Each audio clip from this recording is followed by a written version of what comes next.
Amy brought in Jennifer Covington to talk about dyslexia.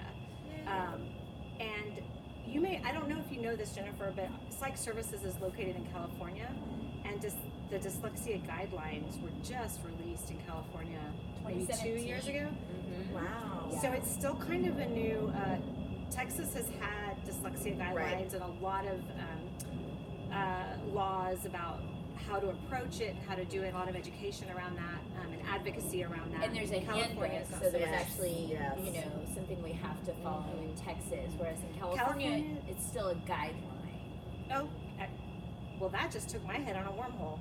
The difference between handbook and guideline. We'll have to pause on that. We have state laws around dyslexia. Yes. So yeah, just why don't you just start stream of consciousness? First thing that comes to mind when we talk about dyslexia at schools. Yeah, I actually just went to a conference where they were talking about how the state laws came about in the state of Texas for dyslexia, and I believe there was either a congressman or representative who had a child with dyslexia, and that's kind of how the ball got rolling. Someone in a position of power actually experiences firsthand and is now motivated. Yeah.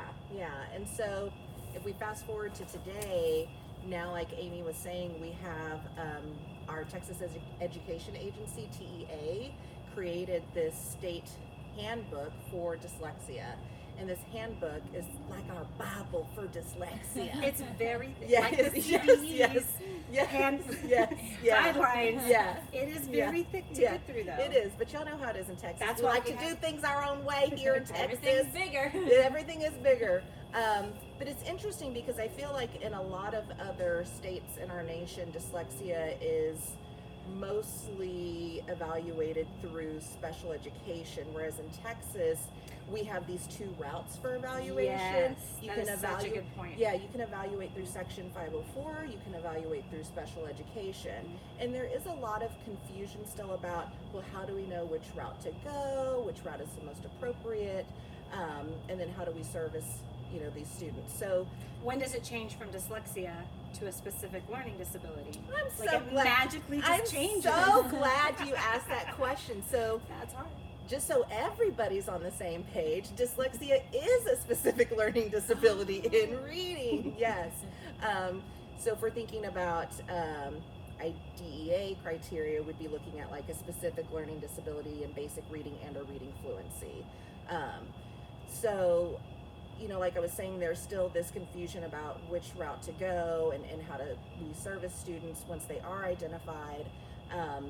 And the good thing for us in Texas is that this handbook just got updated. So back in November of 2018, we had some updates. And I'm so glad that we did, because this handbook has everything from what is dyslexia, what's the definition of it, what are characteristics, how do we assess Those for were it. Previously I think they were, but there's just more clarification now. And so there's like more guidance, right?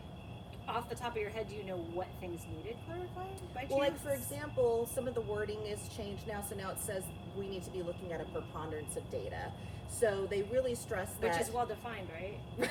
Yes, yeah. There's always going to be more a little than bit of 1 foot tall data. Exactly. It's a preponderance of data. But I think that was I find important, no clarity in right? that. Okay. Well, before it wasn't like one test score. Right. Okay. Pause. This is true. Yeah. It is.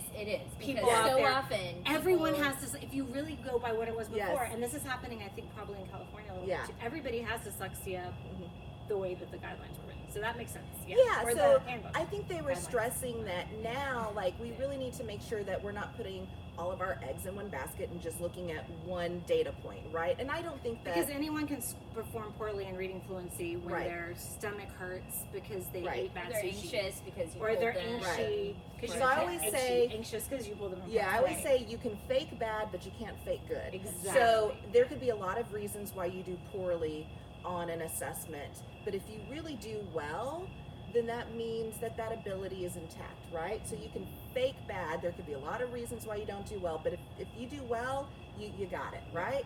So that's kind of how I look at it. But I think it's good because now we're like, okay, we need to be looking at all of the data, and they talk about we need to look at informal data, we need to look at formal data.